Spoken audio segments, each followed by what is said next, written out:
Islam Makhachev is going to lose to Jack Della Maddelena. I'm calling it now. I'm shooting my shot.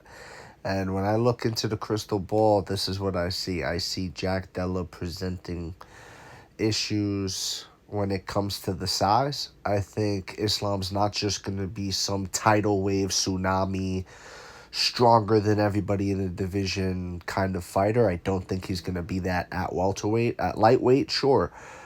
At welterweight, I don't know about that. He wasn't able to dominate a Dustin Poirier. He wasn't able to dominate a Volkanovski, who's a featherweight coming up to lightweight. And yeah, I get it. He's arguably the greatest featherweight of all time.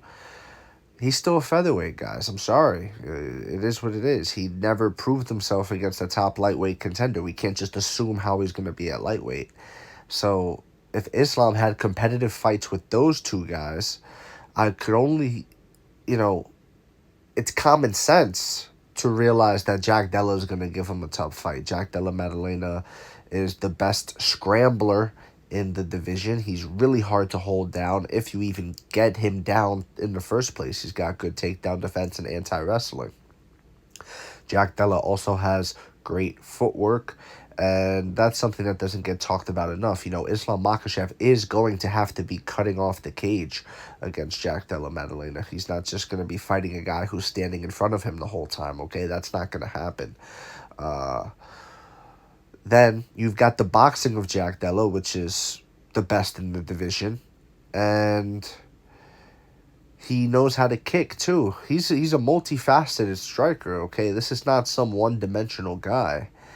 Islam Makhachev will have his hands full with Jack Della Maddelena.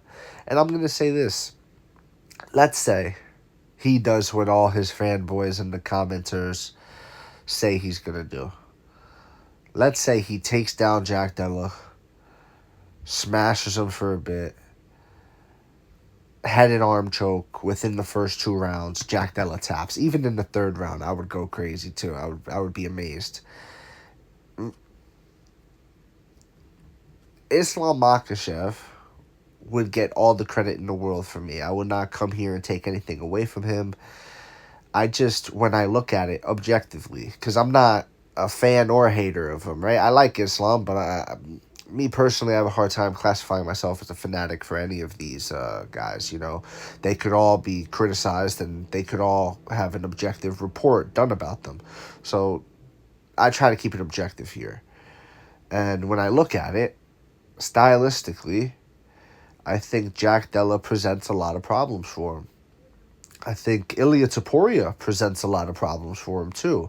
But, we haven't seen Ilia's scrambling ability, so I don't know about that. Ilia's also not a 170-pounder, you get me? It's different when you have a lightweight or Volkanovski, who's a featherweight, coming up to lightweight, scrambling underneath you, and you're the bigger Islam Makhachev. It's a little bit easier to deal with those scrambles. But when you got a bigger guy, right, in Jack Della, whose scrambles are fantastic. I mean, listen, you saw Arman Tsarukyan versus Islam Makhachev. Arman Tsarukyan had some good moments in there because he's a good scrambler. He's a good grappler. He was able to do his thing. Jack Della's going to be able to do the same thing, guys, and he's bigger. Harder to hold down, harder to outstrength.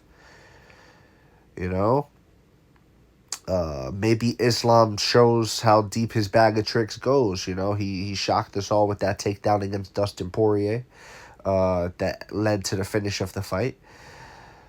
Who knows? Maybe Islam shows us another wrinkle in his game.